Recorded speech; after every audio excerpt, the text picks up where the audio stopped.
Well, I just came off of a really dirty, dusty kind of show, and it's that time again where I need to clean my faders on the CL-16. I figured, people have asked numerous times, how do you go about doing this? So I figured, well, while I'm at it, I may as well make a video. So, hope this all helps. So here I have the CL-16 from Sound Devices, and I'm finding that some of my faders are a little bit, they're just not as smooth as they were when I first bought it. So what I'm going to do today is I'm going to demonstrate how I've gone about removing these and then cleaning them and then replacing them, and give you kind of a rundown of that whole process. So our first step is we're going to use a Phillips head screwdriver, and we're going to remove these two screws that on the underside of the unit. There's a little door that gives you access to the faders.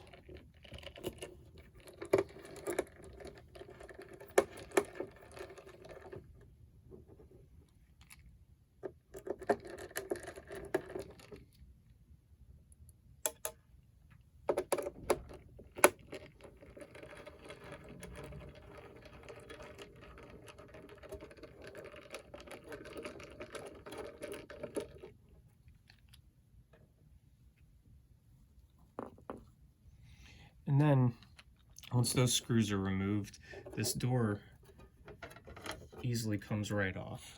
You can see that on this side here, I'll just kind of move over so you can see this.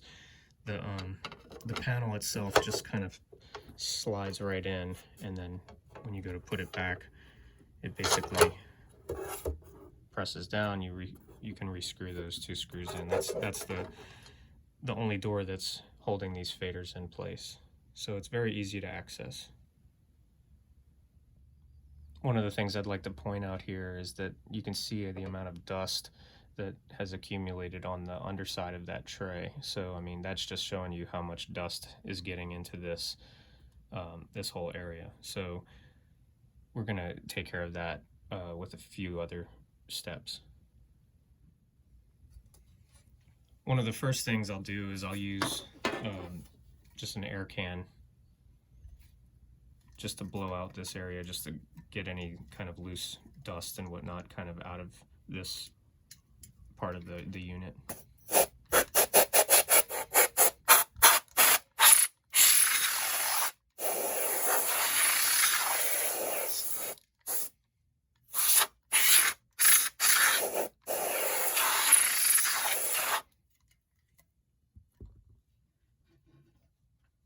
And then next, what we'll also do is we'll use a rag to just clean off the underside of this panel.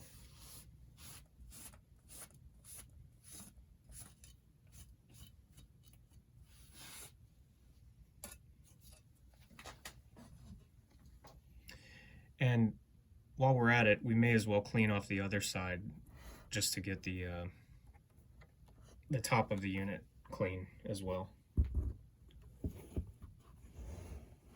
So I'm going to flip this over, and we'll spray the top as well.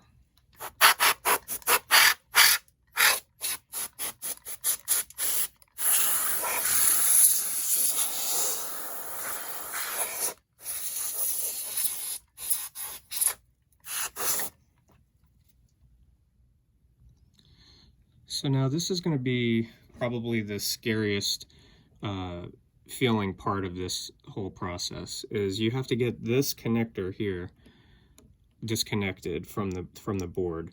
I have found that using a little flat head screwdriver makes it easier.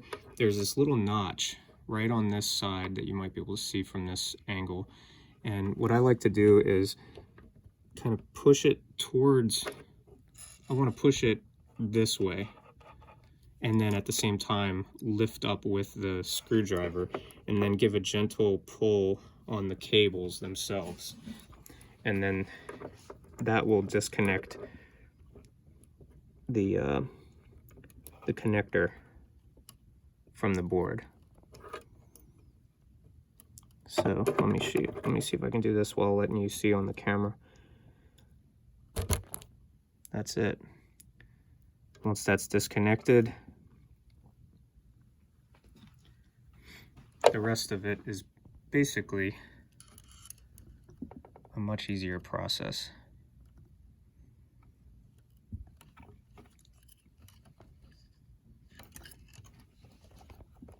I'm going to need to move this camera real quick. Now basically what you need to do is you need to flip the unit over again, and there are 2 screws that correlate to each fader. They're at the top and bottom of each fader.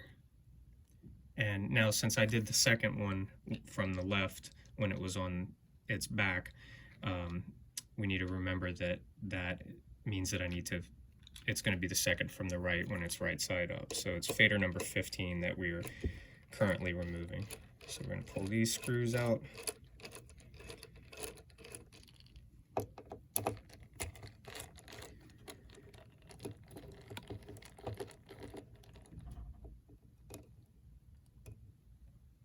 We'll set those aside.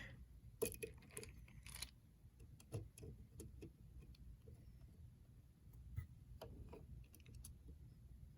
right, I've got both of those screws out, and then we need to remove the fader cap.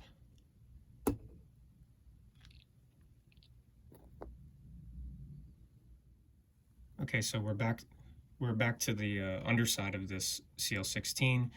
We've previously removed this connector, and now this fader just pulls right out. Those screws have been removed and we're left with this device. This is what it looks like. I don't know if you can tell here, but there's a lot of dust on this, which is just pointing to the fact that there's a lot of dust inside of here as well. And this is where we're trying to get, is inside of here, because this is what controls the action of the fader. So just a tip here, you want to keep your screws that you're taking off organized. All the little pieces that come off of the control surface, you want to make sure that you don't misplace them, or that they, that you know where they go. I've done this a number of times, so I kind of know where they all go. But this is a technique that I've learned from somebody in the past, where basically you take a piece of tape and you roll it so that the sticky side faces out, and then that way you can kind of attach your screws and things so that they won't just fall off. And so I know these were the first 2 screws that I removed, and then these are the other 2 screws for the fader that held it in place. And here's my fader cap. But the goal is to just keep organized with this stuff, because you need to be able to put everything back in the end. Okay, so now that we've removed the fader, we want to get into the inside of this fader so we can clean the different pieces, so that we can make it so that it's kind of like how it was when we first purchased it, where it was really smooth instead of having that kind of sticky feel. So first thing, there are these little plates on the on both sides of the fader. We're going to unscrew those, and we'll use that piece of tape to kind of keep these things organized.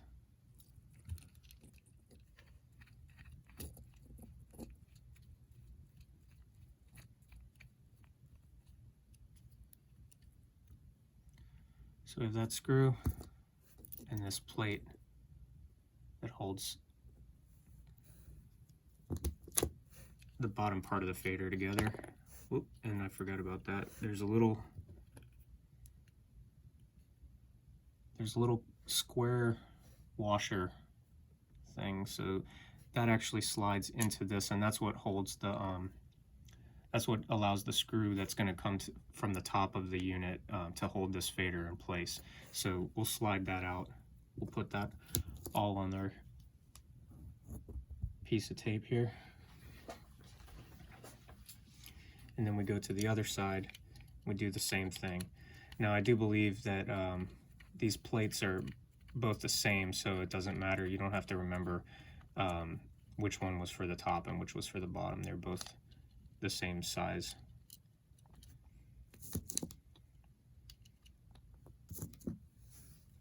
We're going to remove that little square washer as well.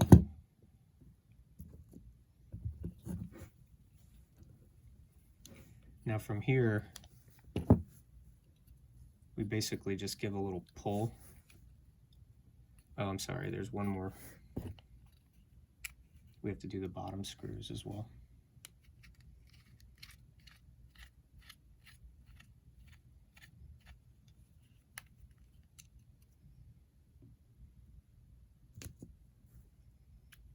Now with that screw removed, now that's the side. We're going to do that on the side without the cable. There's no need to disconnect that cable. So we'll leave that one in place and just do the other side. But once we pull that out, basically what happens is this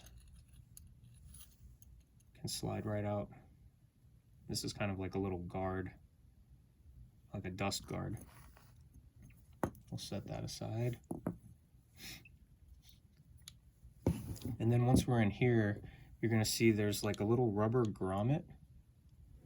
This rubber grommet right here that holds this rod in place.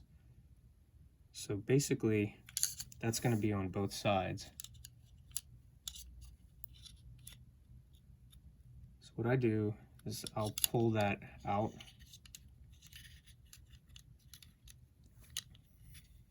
I'll pull the fader out as well. And the rod. And you're basically left with this little housing.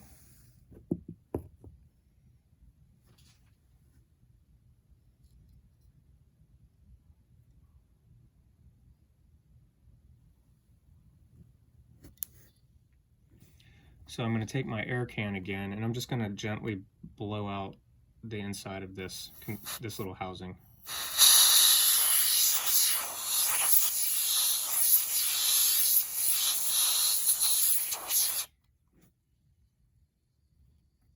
And then we'll set that aside. So the main piece that we're concerned about cleaning is going to be this rod, and then also, let's see, if we pull this little rubber gasket off, we'll set that down. The fader actually comes right off. And I don't know if you can see this, I'll try to show you as best as I can, but there's usually a little bit of gunk that builds up inside of that white plastic ring on both sides. So that's what we're going to try to remove here.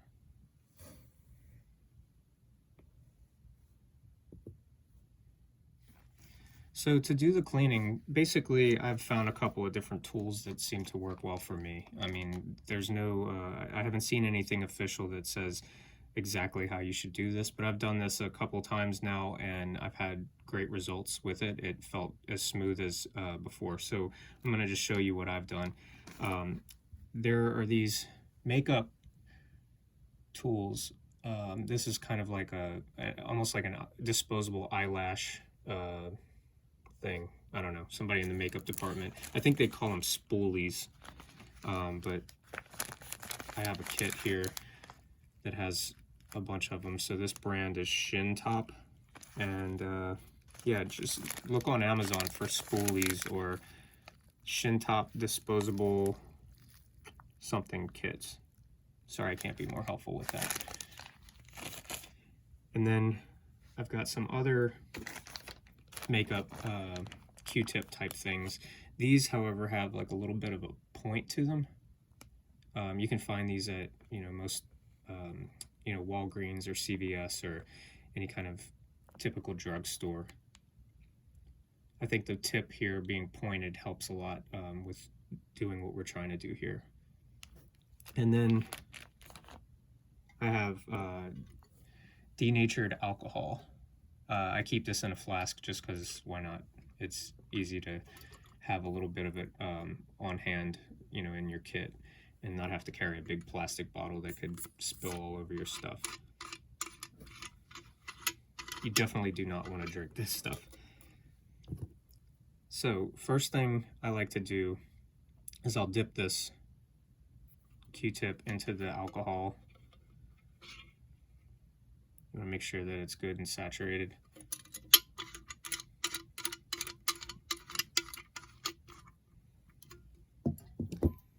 And what we want to do is grab our fader, and we want to just clean the inside of this. Before I do that, I'm going to kind of get some of the excess moisture off of this. So I'm just sticking it in here and kind of spinning it around to just remove whatever gunk has built up in there.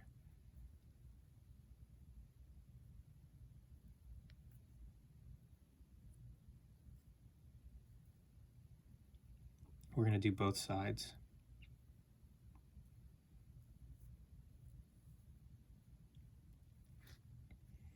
Then we're going to do the same thing using the makeup applicator.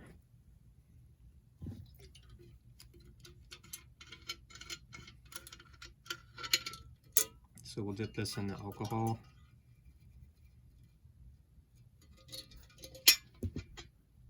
And we're basically going to brush the inside of this thing. And this kind of can go a lot, you know, a lot further through. And that'll help get rid of a lot of that grit. I'll follow it up again with one more of these. Just try to remove any of the moisture here.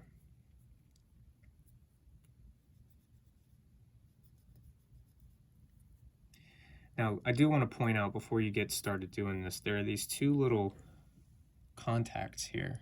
They're sort of like springs, and this is what actually makes contact with the fader on the, let's see, I don't know if you can see it in here, but there's like a little board on this side.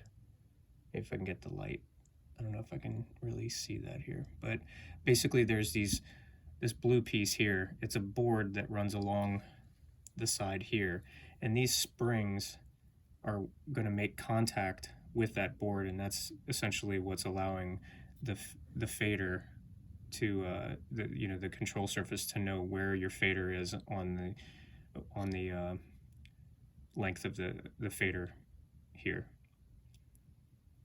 So we want to be sure not to touch those two springs. Anything that you could do to jeopardize the tension that those springs have might cause your fader to no longer make contact with those little bars on the inside here. And so if that doesn't make contact, then your fader will not be working anymore. So it's very important to do whatever you can to protect those. All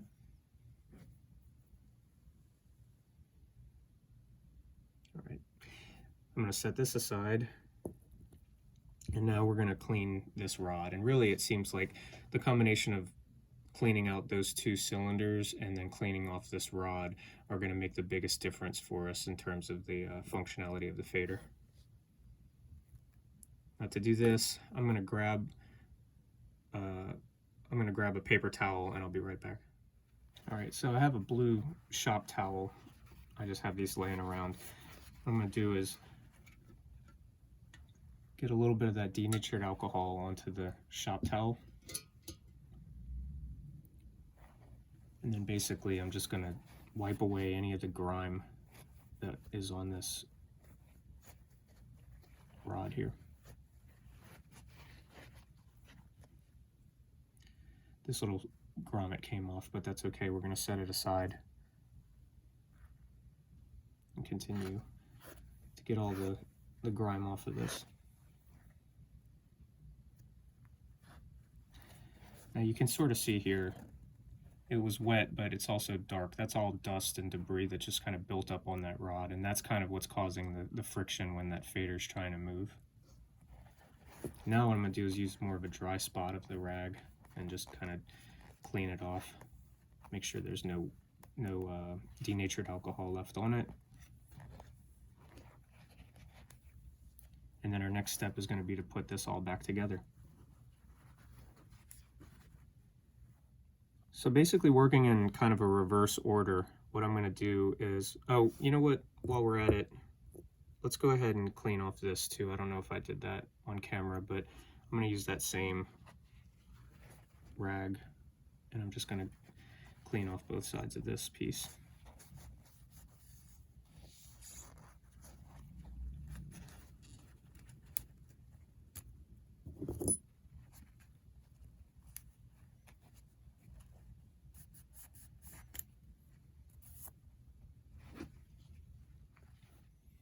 All right, so basically now we need to put this whole thing back together.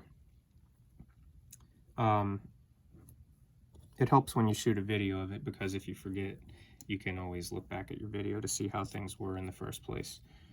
So what we need to do first is we need to put our rod with that one rubber grommet on just one side, and you're really only trying to get it just ever so slightly in past the end of the rod. So we just push it in just a tad, and from here we're going to take this unit and we're going to put the rod into this little hole. I don't know if you can see that. There we go. So we're going to put that into that hole right there.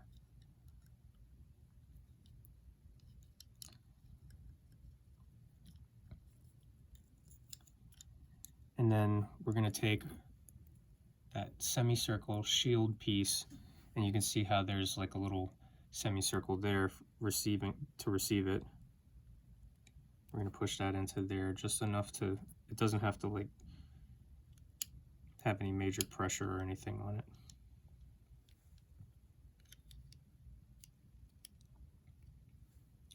All right, now while holding this in place, what I'd like to do is then take my finger and I'll hold these things in place here. And then we're going to flip this over and we're going to put the pieces from our tape here into place to hold the rest of it together. So to do that, first we're going to put the little square washer. We're going to slide that into this little groove here. Hopefully you can see that. Let me see if we can turn the flashlight on here. Or we'll just do that, that's brighter. So we're going to slide that into there. Then we're going to take the little guard piece and we'll position that over the screw hole, and then we'll use our screw to hold all of that into place.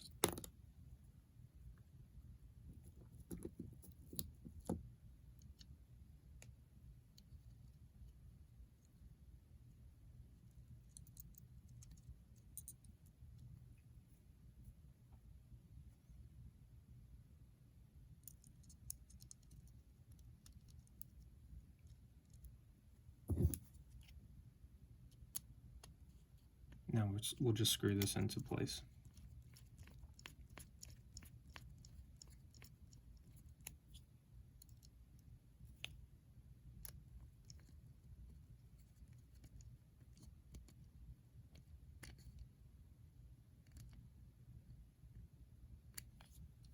All right. Now we can flip this over to this side, and we'll need to work our fader back onto the bar. So we're going to just gently separate these so that there's enough space to basically get this semicircle piece to go through the semicircle of this fader here, and then the bar is going to go through the circle right there.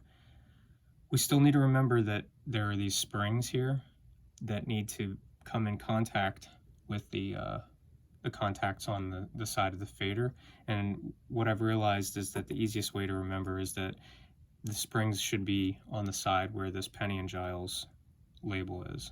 So you want to have the spring side up like this, not like this. So to do this, again, it's sort of delicate, but basically we're going to work it so that the bar is going to go through those two circles. The semicircle piece is going to go through the appropriate piece, and then we're going to slide it through like that. So now that's in place.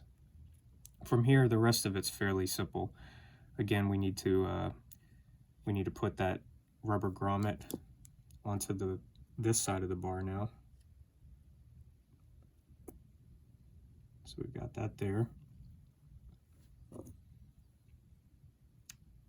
We have to put this piece over that, which is basically the same as what we did on the other side.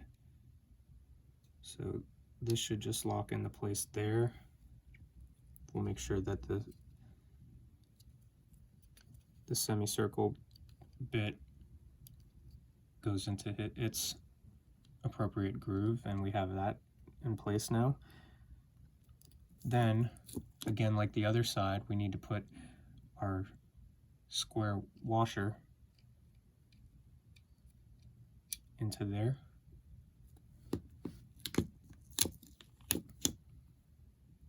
We put that guard piece back here.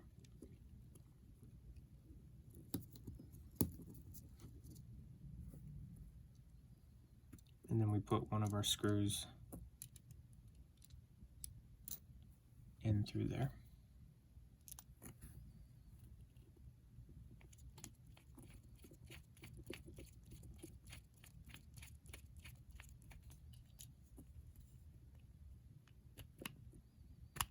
Now that's tightened, and then we have to remember to put the screw in the bottom piece here.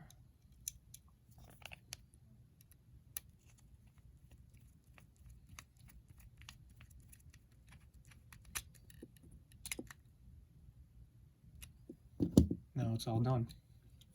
So now it's just about putting the fader back into the control surface. What we can see here is that this is moving, and from the feel of it, it's pretty good. It's not dragging or catching on anything. You know, there's one thing that I have done in the past. I've heard mixed opinions about this, and I've always done it. I think I can do it fairly easy without having to remove anything, really, but that is to add a little bit of lubricant to this. Some people argue that the lubricant will actually attract debris, dust to that bar, and so it actually could potentially make you have to do this more frequently than you would if you just left it dry. So you know, just something to consider if you prefer the feel of having the lubricant. You know, I don't think there's anything wrong with doing that. I think it just means that you may have to more frequently clean all these faders. For me, I know some people have talked about using, I want to say it's gun oil, or, you know, you can look at the forums, but one that I've found that I've worked with is this Deoxit fader F100L. It's made for faders.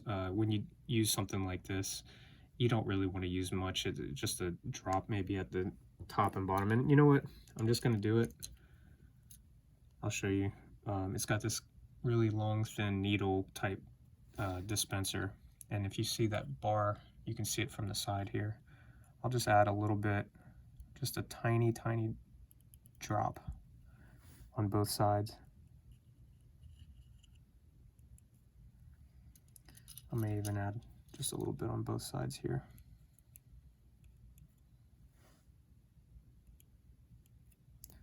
Now from there, I just basically like to work the fader back and forth just to kind of get the lubricant to cover the whole bar.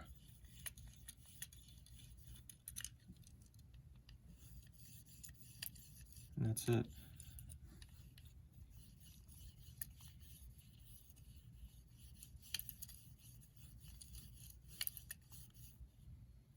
All right, last step is to put it back into the control surface.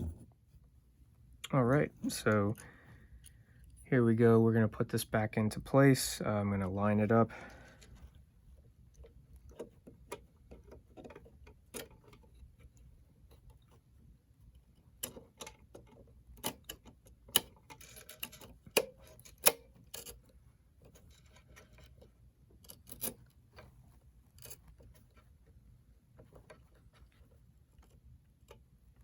Basically, I'm just using the other faders that are still in there to kind of gauge how high up and down and the height and whatnot of this fader.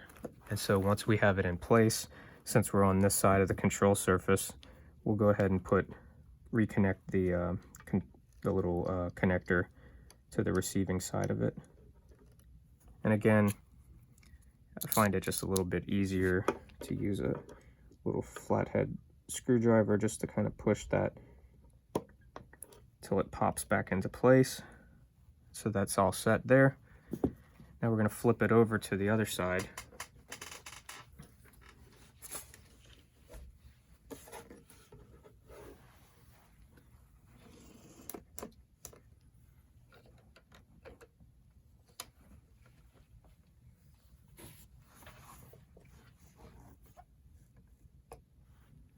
So we can see that the fader is sticking up here. What we'll want to do is grab our screws from earlier.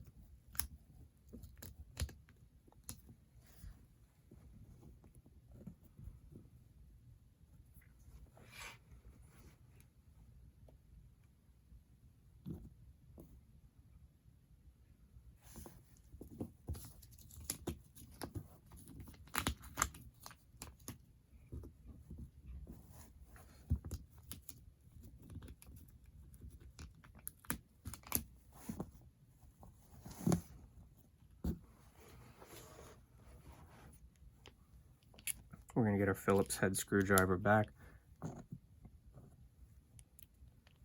And basically, just screw the fader in. You'll feel it grab the fader from below. I'll do the bottom screw.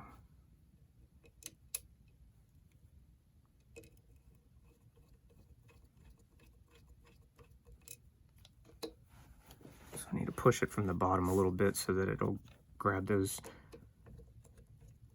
teeth. All right, there we go. There we are. Put the cap back in place. There we got it. Good as new.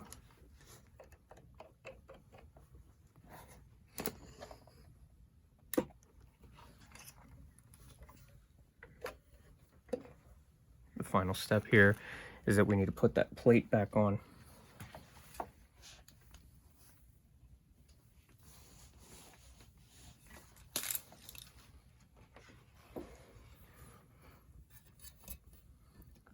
So again, there's this piece, this side, and it just sort of, here, let me adjust my camera.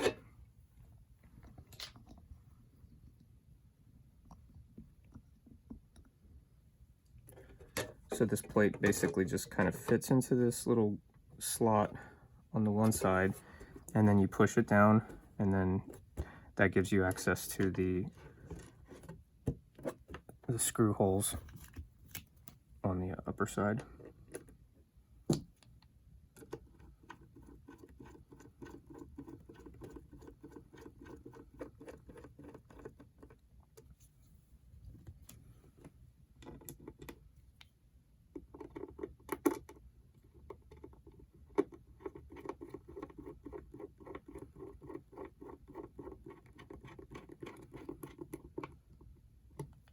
And all done.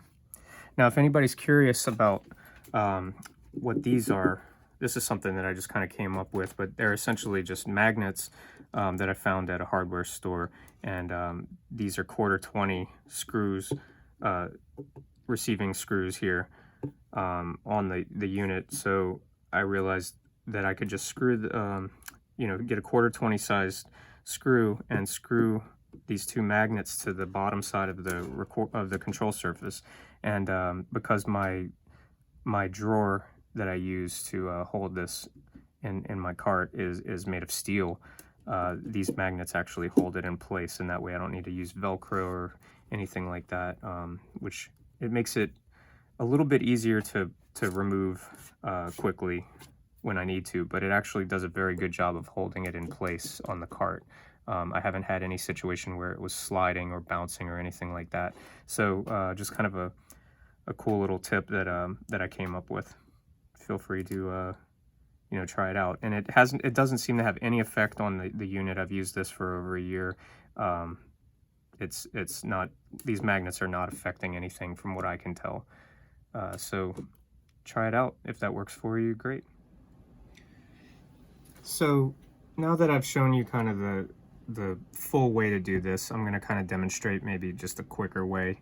You know, once you're kind of doing a bunch of them at a time, there are ways to save some time doing this cleaning. So I'm just going to do it and not talk so much, but you can at least see the steps that I'm skipping.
So what I'm kind of doing here is, rather than unscrewing all this stuff and taking everything off, I'm just kind of holding my finger over the screw and actually unscrewing the bar, which saves you a little bit of time, and that way you can kind of leave these pieces intact.